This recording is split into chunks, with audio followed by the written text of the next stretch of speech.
Bonjour à vous. Vous êtes sur la chaîne du groupe L'Essentiel RDC. Édito, quand l'arrogance piétine la justice. Le ver est-il dans le fruit de la République? La dernière sortie du ministre d'État à la Justice, Constant Mutamba, laisse pantois. Dans un ton défiant et chargé de mépris, le ministre s'en est violemment pris au procureur général près la Cour de cassation, affirmant sans détour « Je n'ai pas peur de la prison, il n'a pas qualité de me juger ni de me condamner ». Une déclaration d'une rare brutalité qui sonne comme une gifle à l'indépendance de la justice et au principe sacro-saint de la séparation des pouvoirs. Ce n'est plus une simple tension institutionnelle, mais une véritable crise de légitimité au sommet de l'appareil judiciaire.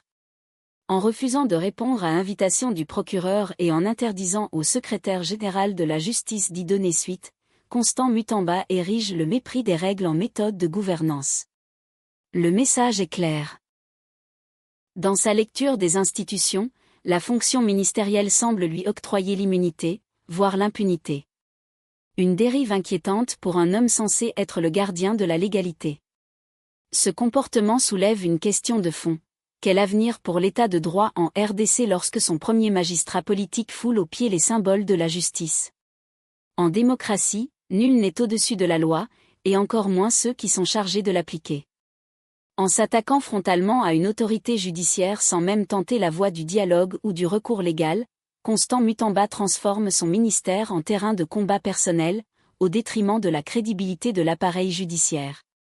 Le peuple congolais mérite mieux qu'un duel d'orgueil entre institutions. Il mérite des serviteurs de l'État respectueux des textes, garants de la stabilité et de la dignité républicaine.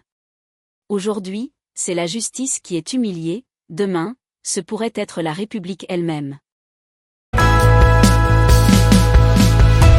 Pour la cohésion nationale. Joseph Kabila a débuté ses consultations à Goma. Par Léo Banem. Pendant qu'il y en a, surtout depuis Kinshasa, qui passent leur temps en invectives et péroraisons, l'ancien président et sénateur Avi Joseph Kabila ne s'offre pas de vacances. Comme il l'avait déclaré dans son compte X, à son arrivée à Goma.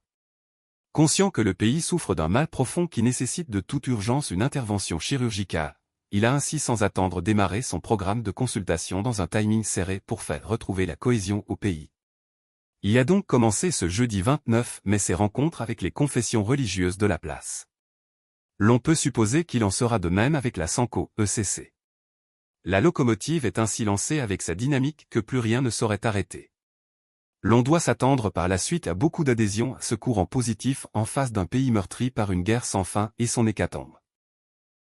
Quant à la phase internationale, on aurait appris de certaines sources que dans un proche futur, il devra se retrouver au Kenya en tête-à-tête avec le président kényan William Ruto et d'autres personnalités.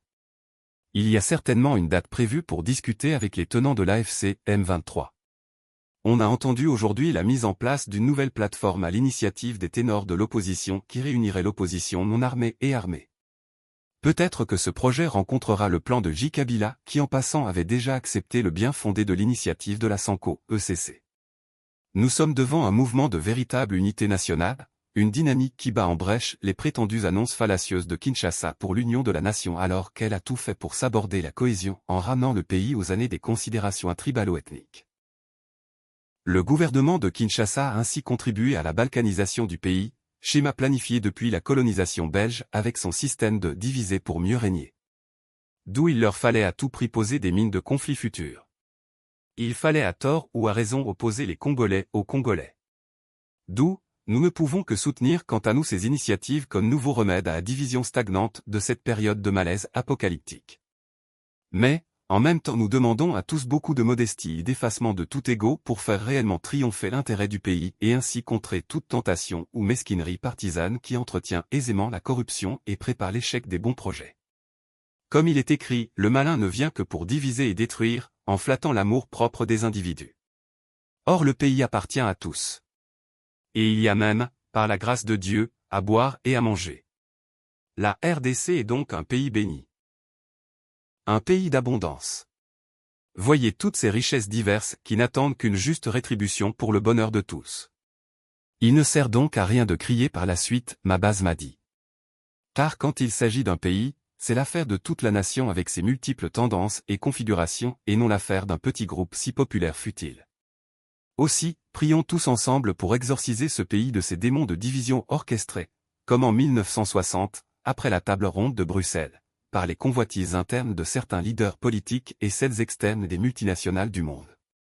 Ce faisant, nous croyons fermement qu'au bout du tunnel le pays s'en sortira ragaillardi et unifié pour la paix, la justice et le travail, sa devise première qu'il appartient à tous les Congolais de faire prévaloir en dépit de tout.